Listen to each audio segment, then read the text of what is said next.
Tonight is April the 9th, 2020, and I've just got a urge lately to put this amplifier chassis right here back in there, the one with a pair of 400s. I'll show you as this video progresses how it works. I have a cabinet in the basement of my house where my radio room is that has an old Collins 30K1 built in 1947. I've made a couple of videos of it. And this is one amplifier chassis that I can slide in. This is a different one. This is the 31000Z. See, this one has the the filament transformer underneath. This one has its own built-in filament transformer and choke. But I'm going to take this one down and show you what I'm going to do to it. And then we'll go to the basement and I'll show you what's in there right now, which is a 4CX1000. And I'm going to pull it out and slide this one back in.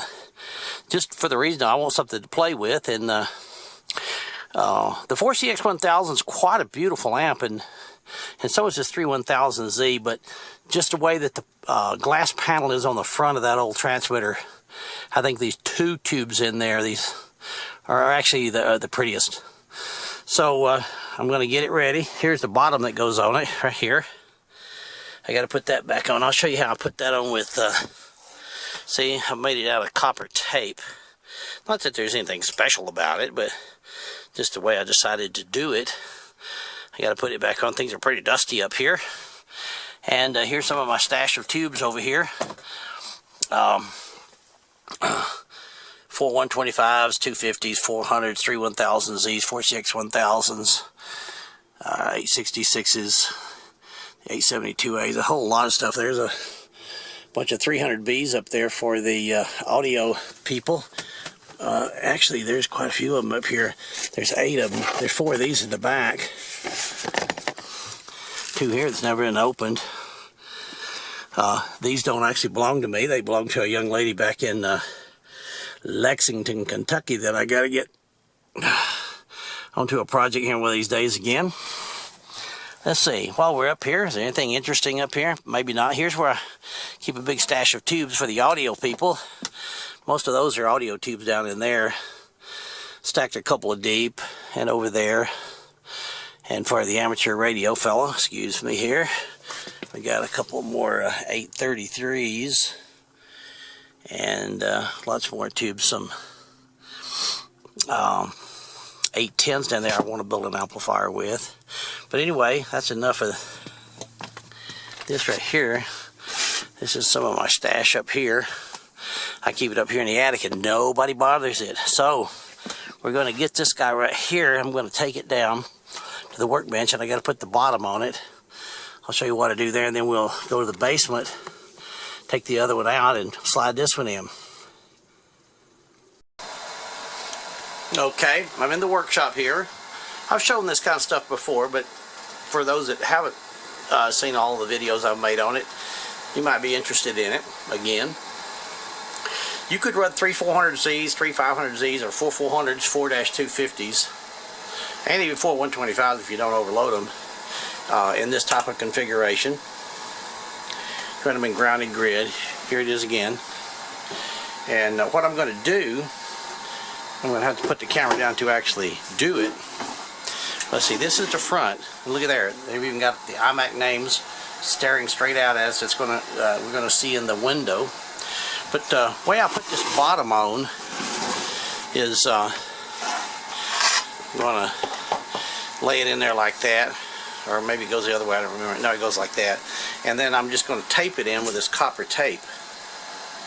So it makes an electrical contact around the bottom, and just as important, it makes a little bit of a seal so that this muffin fan can blow up through the holes in the sockets and cool the tubes. I'm not going to use chimneys. I just don't see the purpose in that. If I had more air, I might put chimneys around it. I do have some. I will say this about muffin fans. They don't work very well at all into a pressure. If you really want to pressurize a chassis, you got to use a squirrel cage fan. But I'm going to be able to use this because it doesn't need that much air. If it was the 4CX1000, you would definitely have to use a squirrel cage instead of a muffin fan, because like I say, they don't work very well into a into an enclosure, because otherwise it just blows back out this side. Okay, and let's put it on and I'll show you what that's about. Okay, I've got the bottom on now. It actually turned out looking pretty good. Got it sealed around, so it gives it an airtight seal, so that the amount of pressure that this can work into will work. If I can set this thing down with one hand without dropping it. So we've got to take it to the basement now. I'll show you the other one. It's a little heavy on that side. The filament transformer's over there.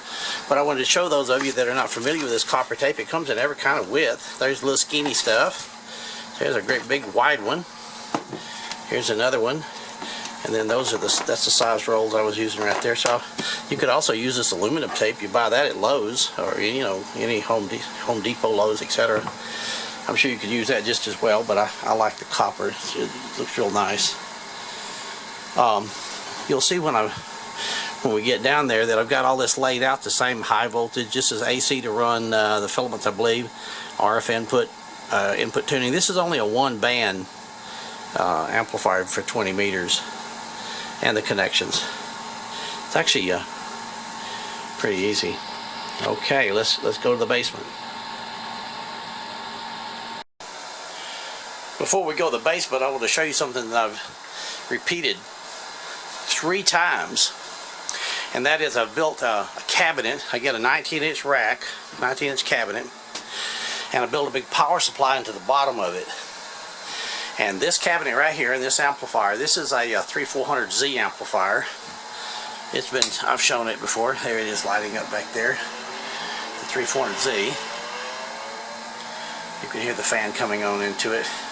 But the point here is I build these cabinets, and this cabinet right here, I can slide this amplifier out, and this very same cabinet, I've made videos with a pair of 813s in there for an audio amplifier. And it turned out pretty good. I don't remember how much power it's getting out of. A good 500 watts, I believe. And I've had an 833 single-ended amplifier in this very same cabinet. So I've got the power supply down here that stays the same, and then I just changed this chassis out up here with whatever piece of equipment I build. Right now I've got it fixed so that it's a push-to-talk type of a arrangement to turn the high voltage on, but I've also got a start switch there, which is a spring-loaded, so I turn all the switches on, and then I turn it and it turns on, and if I want it off, I turn the high voltage back off. And the secondaries of the transformer, I have wired the switches here. That's the output of the transformer. 2000 and 2000 across it, 2500 across it, and 3000 across it. And it's into a large power supply and a set of filters. You're not going to be able to see much of anything, I don't think, here. It's just going to look dark in there. Yep, sorry about that. There's a little amplifier with a tank circuit over there to the side. Anyway, that's what I'll show you back in the basement again. And I've actually done the same thing with another cabinet that I bought at an audio store around here. It's not near as good as these kind of cabinets right here. It's just not a solid construction, but it works. So let's go to the basement. Okay, we're entering another domain of my junk. I might show you this. You might find some of this interesting. This is how I store my extra equipment in plastic boxes, or these clothing type Ziploc bags. And they're not, yeah, they have a zipper on them. Store my extra equipment inside these things. It keeps them nice and clean. Keeps the dust out. So there you go. I put just about everything in there. I need to get rid of some of this stuff. I for sure got too many oscilloscopes. But this is my amplifier stash over here. Some of the UTC amplifiers. Here's that Millen amplifier. I haven't given up on it yet. I'll get around to it. And some of the old Mac stuff and what have you. Little Fisher 78, quite a nice little amp. Everybody recognizes this. Dynaco Mark III. Yeah, here's ST70. There's that little Mac center channel I built that performed so well some time ago. Oh yeah, this is a power supply I built recently for the AM transmitter that I still got to get serious about. And the modulator, I made a video of this one right here. This one turned out okay. There's the exciter. I got the case somewhere else. I was given this little radio right here recently, and I really was enjoying it, but it got to where it would stay powered up. I don't know what I'm going to do with that. Anyway, we'll move on in here, and there's the amplifier I broke down here. So what we're going to do, well, let me show you this first. I bought this rack right here to build the AM transmitter in, but then I started putting all my old Collins stuff in it, and it looked so nice and I enjoy it so much that I don't want to put the I don't want to move it out to build the AM transmitter into it. And especially since I'll probably use that AM transmitter, you know, like not very much. Well, here's the amplifier we're gonna remove. This is the 4CX1000 Eimac Jan 8168. That's the Jan version of the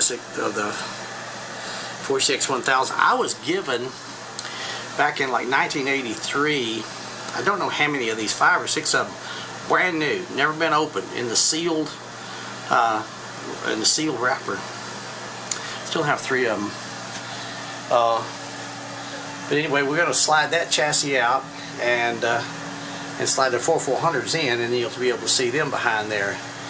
This is the 3rd cabinet I'm talking about, where the power supply is down at the bottom, and this slides out.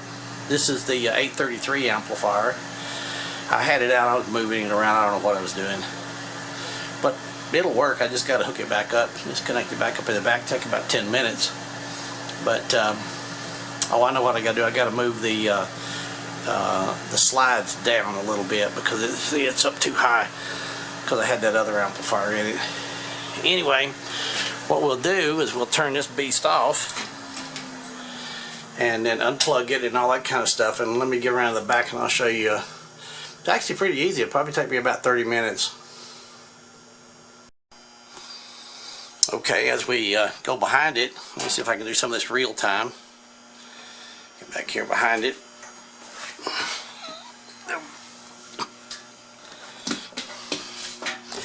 I put signs on it from, hopefully to help me remember and keep myself alive.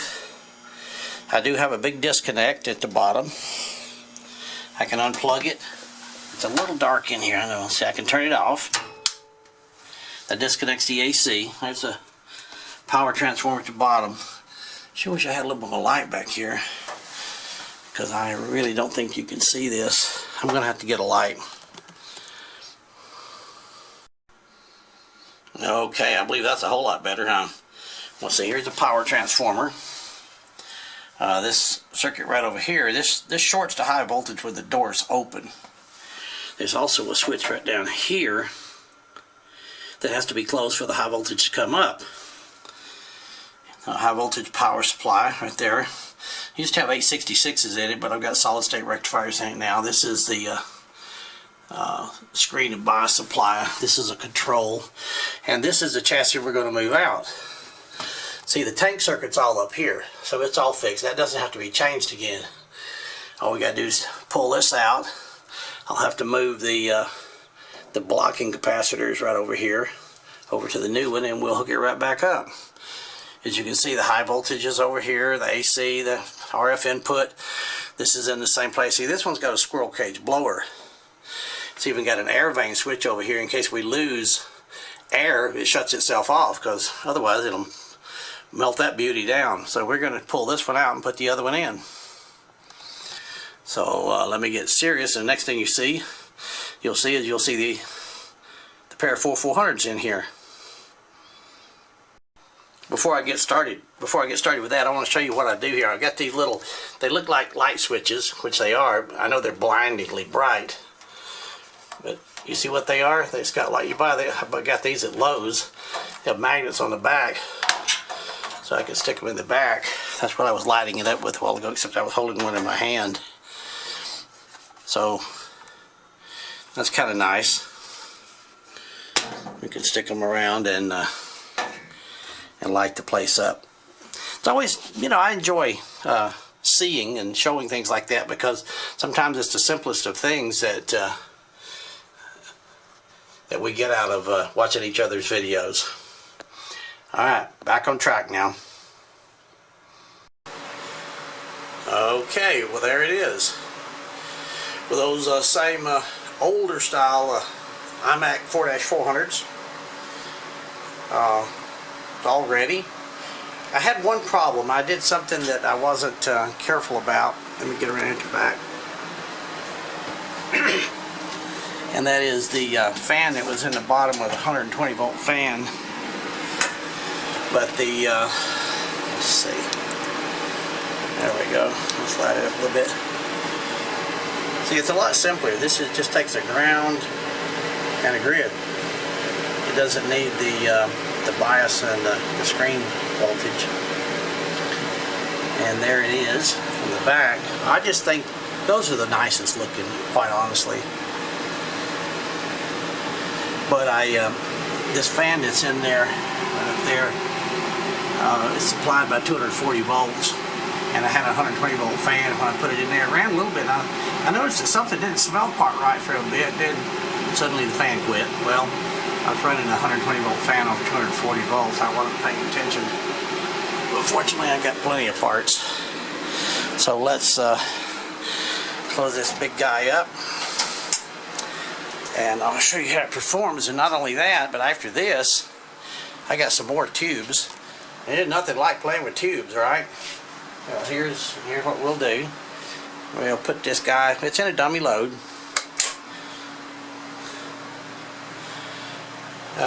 Okay, it's running about 3600 volts. I think the camera focuses on that okay. Turn out that light, yeah. Don't see any red in it at all, that I can tell. This camera gets overwhelmed by IR. A lot of reflections in there. Okay, let's put some drive to it. Okay, there we go. Run just a little bit over 400 milliamps. And this is actually double scale. That's 120 milliamps of grid. You can see a little bit of red in it. This makes the red look kind of purplish. And the output is right there, just about not quite 750. But those are some pretty old tubes. I'm going to guess 50, 60 years old. They sure are pretty. Okay, let's power it down, let it cool down, and then I got some more tubes. These are going to be really nice, these 4-250s. So we need to try them out. And here's some Jan 8438s, which is a Jan version of the 4400. So we'll try them too.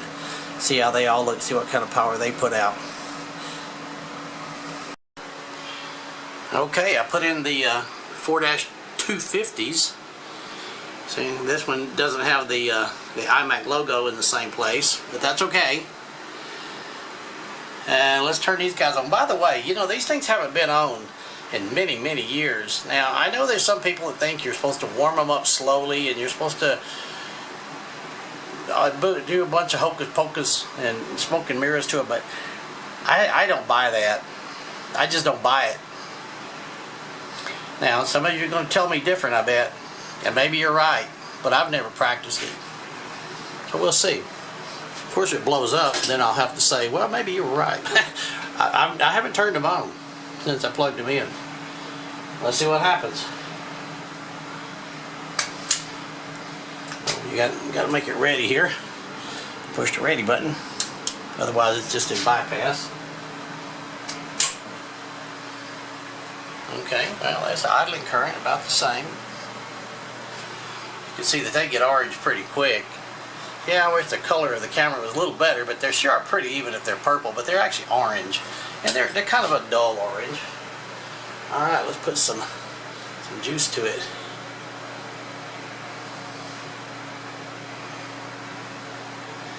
They may not be perfectly resonant. Boy, those things are pretty hot. Let's tune it for resonance. There we go. Oh yeah, that's much better. About the same amount of power though. Oh yeah, that calmed them down. That calmed them down considerably. And actually they're doing pretty much the same darn thing.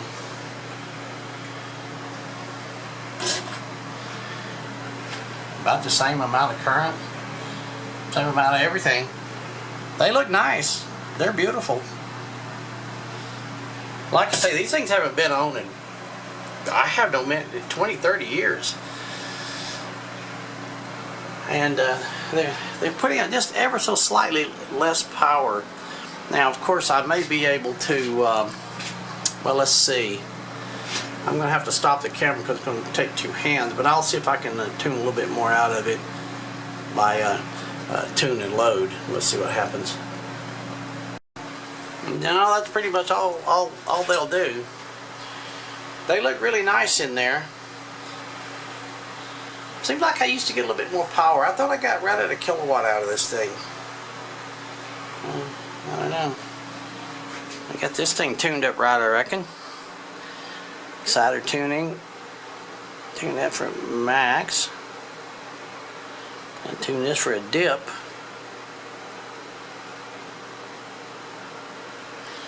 Yeah. Well, it's still only 650 watts. I think they're kind of weak.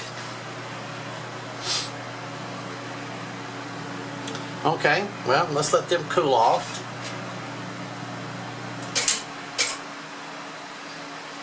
And we'll try the 4400s. Okay, get the glare off. Now we got those pretty little Eimac 8438 400A, made in USA. Isn't that beautiful? This one, the logo's not quite perfect either on the front, but you know, we got to deal with it. Okay, let's see. Let's don't forget to put it ready. Put the plate on. There we go. Okay. Same with these. These haven't been on, and I have no way of knowing how many years, but it's been quite a long time. So I just turn them on, let them warm up for 30 seconds, and put the juice to them. Now let's turn the drive down, and let's see what happens.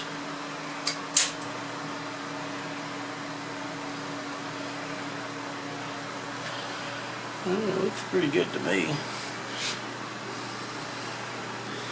Yeah, the camera, I can see a little bit of red coming in there. That's just idle. Okay, let's put the drive to it. Full drive. Each one takes a slightly bit, but they all put out the same amount of power. Seems like there's something kind of wrong with that. I think they should do more than that. That's only 650 watts.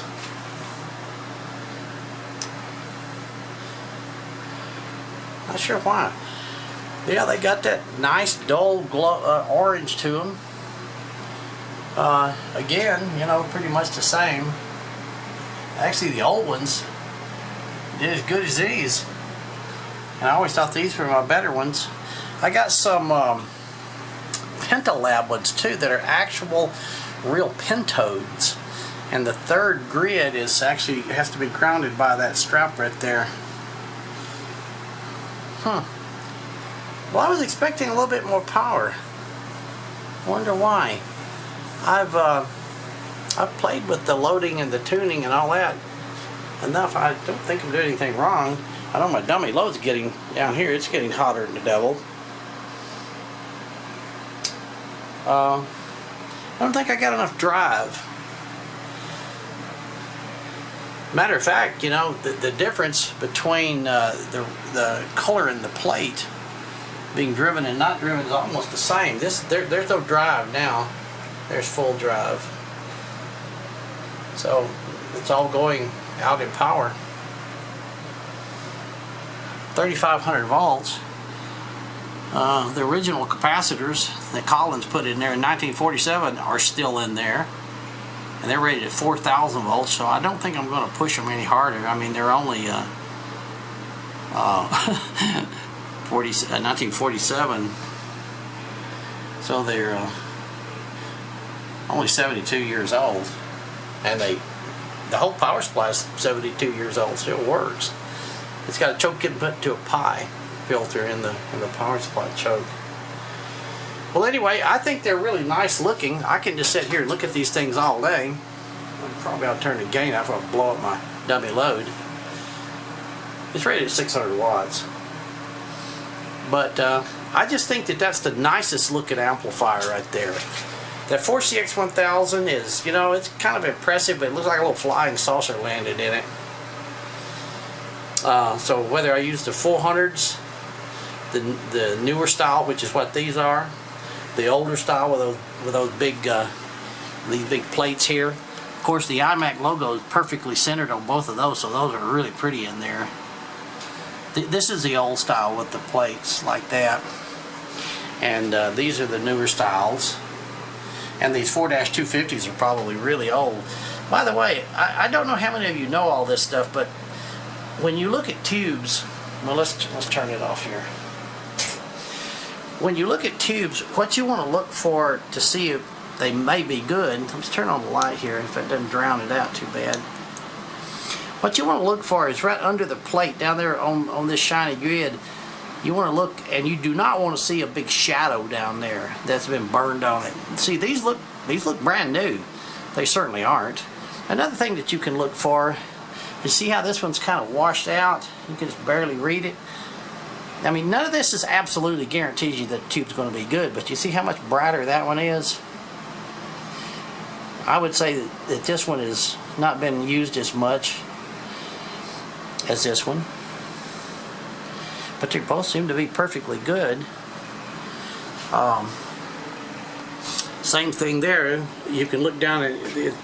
Unfortunately, it's kind of, you know, it's so bright you can't see much. But when you look down at that plate down here, you don't want to see any shadow that's been burned into it from the plate, because it'll have a shadow in it in exactly the pattern of the plate with the little ripples all the way around it. And if it's got that, you don't want it. You don't want that tube. It's burnt up. It's seen its last day. Same thing here. See, you can see down in there. It's nice and shiny. You got to get the light just right. Yeah, you can see that the plate will make a shadow from the light, but you don't want to see a black type shadow that's burned into it. So you have to rotate it around. And these look beautiful. I may just put those back in there just because they're so neat. I do have one more set. Maybe we should try them while we're at it. I mean, we're all holed up here for that damn COVID-19 virus. You know, I don't want to go because of that, and I don't want any of you guys and ladies to go because of it either, so please be safe. Let me go get the other tubes. We'll try them too. What the heck? It's only a 1:45. a.m. Okay, I dug out some more tubes here. I dug out these PL-175A. These are actual Pentodes. They're not Tetras. See right here. I made a note right here. See, it says the PL-175A is a Pentode and will sub for 4,400A, but you must ground the finger. You must ground this right here, because that's the third grid. And then I got these PL-6775s, which is called a 4-400C. Now let me show you something about used one. Can you see that kind of brown down in there? That's not a good sign. You can see some symmetry in there, some shadow from the plates. These tubes actually still work quite well, but you don't want that to be severe. It looks like a kind of a shellac type of a thing. But I don't see any shadows on the, I think that's the screen, on that screen plate. But I want to, see, this one's got some of the brown at the bottom too. But looks good. Let's see. I know these tubes work actually quite well. This one, does it have any? It's got a little bit of a brown tinge around the bottom, starting right here, kind of down. You could tell that it's been used. Of course, it could still be good, you know, they don't make these things anymore. See, this one's kind of brown there too.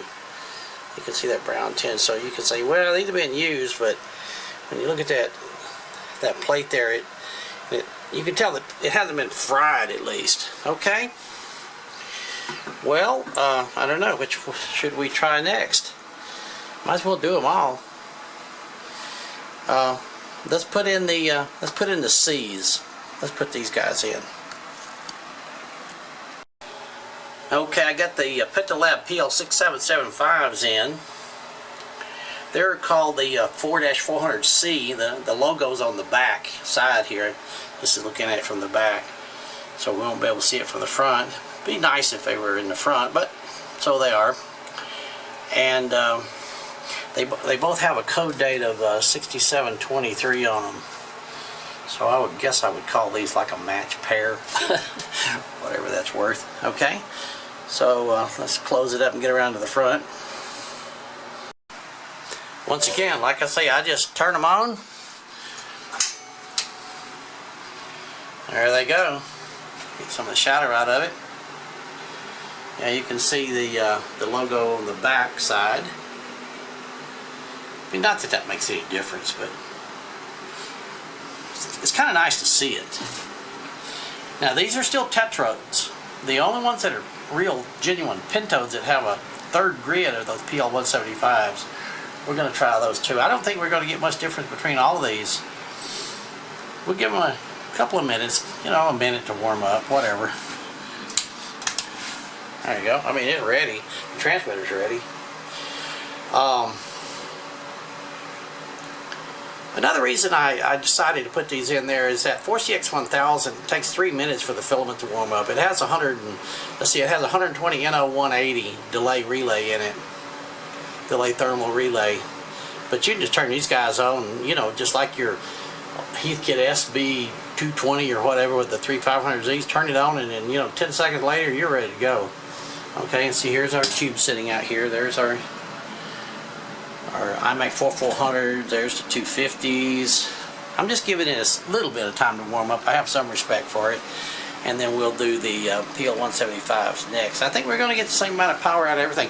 Well, by the way, here's the 125, a 4-125. I got a dozen of these guys, but I'm not going to put them in there, I don't think. And I run things, I like to run things at their absolute max. I don't have a problem with that. Plus 10% for amateur service, but I don't like to abuse them. And I think if we put a pair of these guys in there, I'm not even sure the plate cap will fit. Well, it might. I guess it's about the same size, isn't it? Yeah, I guess it would. I don't know if it would reach it or not. They're pretty tight. Okay, let's quit dilly-dally and turn this guy on, see what happens. Turn the mic gain down, which is a drive. Put in a lock key. Well, we just blew the fuse. Okay, well, I guess I better see what happened, huh? Okay, well, actually, we did not blow a fuse. I changed it, but this switch right here has all of a sudden gotten flaky on me. Well, that thing's been in there for 30-something years, so maybe I'm going to have to replace it. I put that in a long time ago because my kids were little. I put that in there like 1983. That's when my son was born. And my daughter was 4. Anyway, here's the fuses I put in there. These amp trap 50 amp. But anyway, it didn't blow the fuse. This is still a good fuse. These are kind of hard to come by too. It's this thing right here's gotten flaky. All right, let's try it again. Oh yeah, gotta make it ready. All these. Let's look at this. Yeah, see there? Wow, man, maybe I should pull the fuse thing out. And you can see that's the problem. Well, I guess I got to do some maintenance on it. Let's try it once more. Well, gotta make it ready again. Well, I'll be damned. I'll tell you, the screwy things that can go wrong. Yeah, see that? Look at that.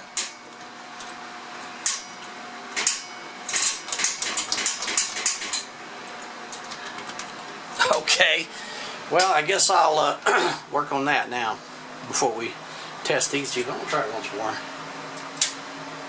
Well, I keep forgetting that.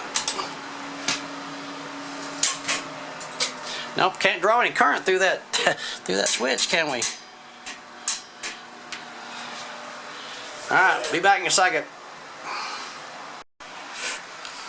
Well, here it is right there. There's the switch. There's the connections it goes to. I drew all this up. I did a really good job of drawing this up back when I built this thing in 1983. So there it is. And you know what? I got another one. I tell you, that switch only lasted, there's a brand new one.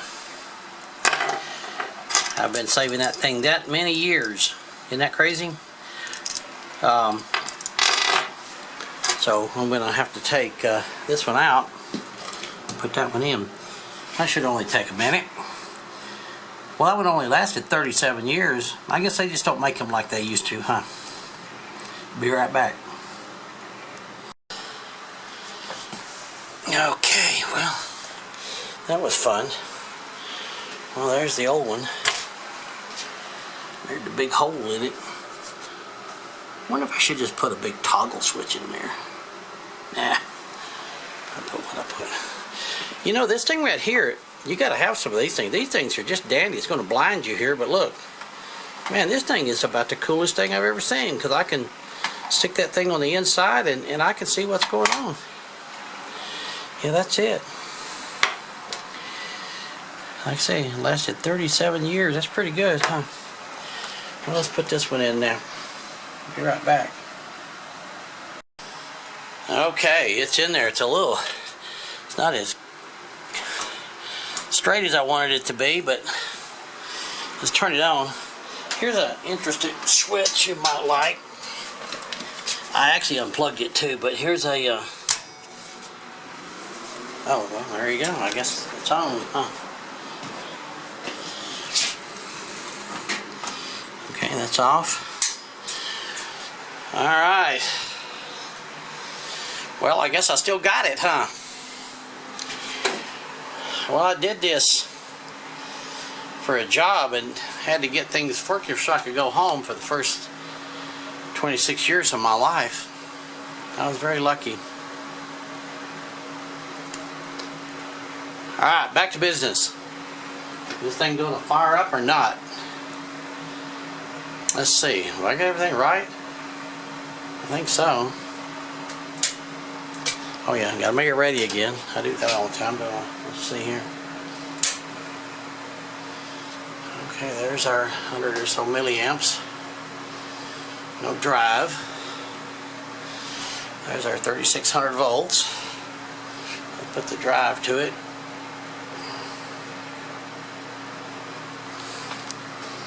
A little bit more plate current. Let's see. No, still only 700 watts. I'm a little disappointed. Oh, they're beautiful.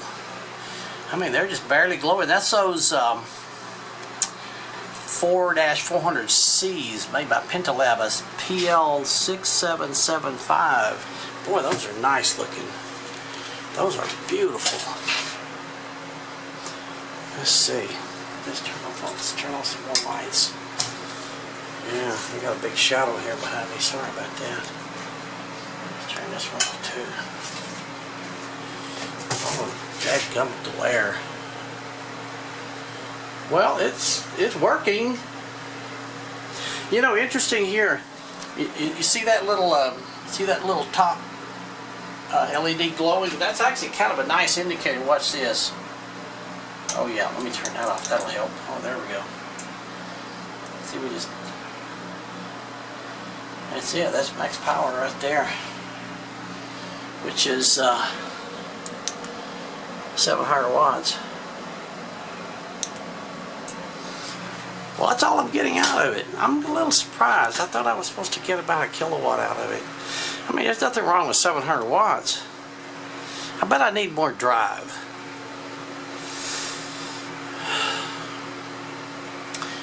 What do you think? We ought to test the PL-175s? That's the only ones missing. Man, those are nice. I think I'm going to leave. Those may be the ones I'll leave in there. Let's do the 175s.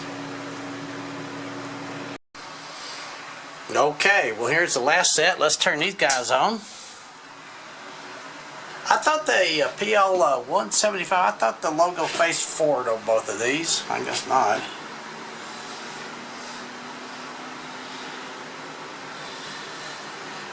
I'm going to say it again, you know, these tubes haven't been on in years, and I just plug them in and turn them on. I just don't believe in all this hocus pocus, smoke and mirrors, warming them up for days and weeks, and just a bunch of baloney in my opinion. Well, look here, look at the ones we've gone through. 2, 4, 6, 8, and then these two 10. 5 sets, 10 tubes. Alright, there, looks like they warmed up to me. Let's make it ready. And let's power it up. Let's see, let's get some paperwork out of the way.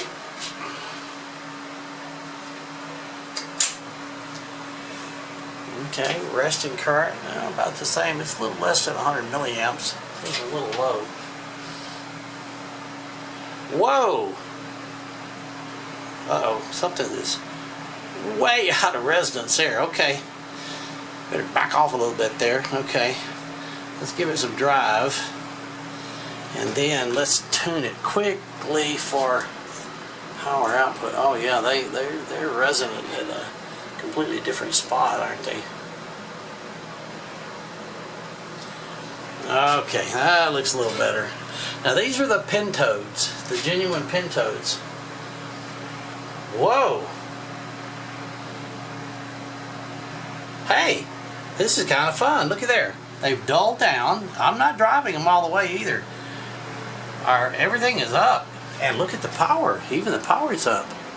Here, let me turn on my light here a little bit. See, it's about 800 watts now. Hey, for whatever it's worth. Well, I wasn't even going to do these. Well, let's drive them all the way. Let's drive them as hard as I can. Let's peak everything. Peek everything out.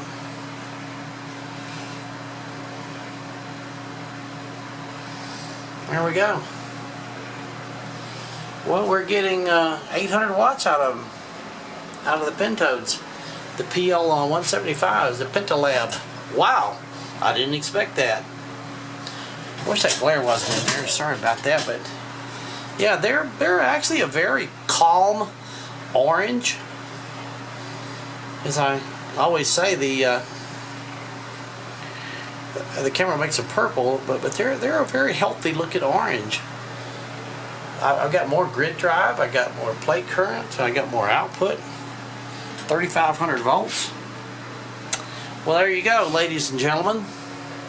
Maybe I should leave those in there, and I'll see what they sound like. Let's see. Let's turn it back to normal. Okay. Let's pick up a microphone and do a little bit of testing. Let's see. I'm going to turn up the microphone gain, say to halfway.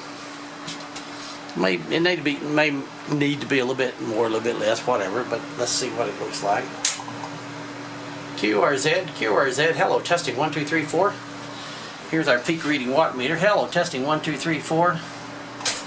Let me turn off some lights here.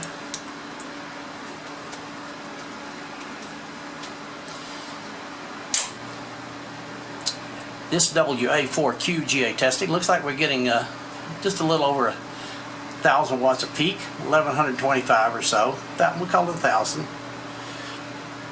So 1,000 watts PEP output. You know, this thing right here is measuring average, so that's not going to show you much of anything unless you whistle into it, which I don't like to do. And just seems something I don't like. But anyway, there we go. We're modulating the grid. That's the one on the left, and that's the plate modulating on the right. And with modulation, I can just barely see a little bit. Hello, 1 2 3 4. Hello, testing 1 2 3 4. I'll whistle into it.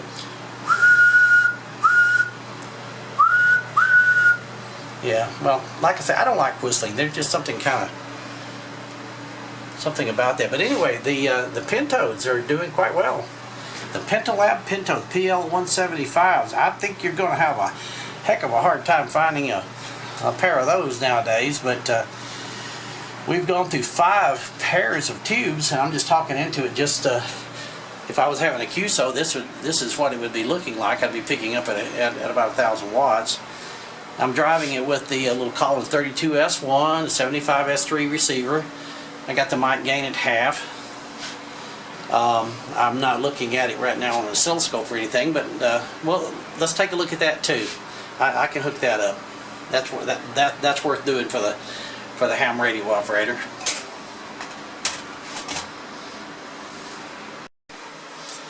Okay, let's look at it here on the oscilloscope. I'm trying to do a lot of things with only 2 hands.